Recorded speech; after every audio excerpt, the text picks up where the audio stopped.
কুম্ভকর্ণ তো 6 মাস জেগে থাকতেন আর 6 মাস ঘুমিয়ে থাকতেন, কিন্তু কুম্ভকর্ণকে কিভাবে জাগানো হতো তা কি কখনো আপনারা ভেবে দেখেছেন? আজকে সেই গল্পই আপনাদেরকে শোনাব। রাবণের আদেশে তার অনুচররা কুম্ভকর্ণের ঘুম ভাঙাতে গেলেন।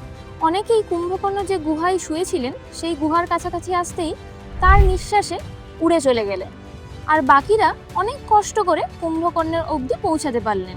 রাশি রাশি হরিণের মাংস, বিশাল বিশাল পাত্র করে রক্ত এনে তার সামনে রাখা হলো এবং তার সারা দেহে চন্দনের প্রলেপ দিয়ে সুগন্ধি মালা পরানো হলো এবং অনেকেই বাদ্যযন্ত্র বাজিয়ে তার ঘুম ভাঙানোর চেষ্টা করলেন।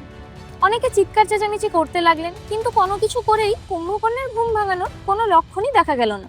এরপর রাক্ষসেরা মুগুর, গদা প্রভৃতি অস্ত্র দিয়ে কুম্ভকর্ণের শরীরে আঘাত করতে লাগলেন, তার কানে গরম তেল ঢেলে দিলেন, এমনকি ঘুমন্ত কুম্ভকর্ণের ওপরে 100 হাতি দৌড় করানো হলো। তারপর জেগে উঠলেন কুম্ভকর্ণ এবং জেগে উঠেই উনি ওই রাশি রাশি মাংস, রক্ত সবকিছু খেয়ে তৃপ্ত হয়ে তারপর রাবণের দরবারের দিকে এগিয়ে গেলেন।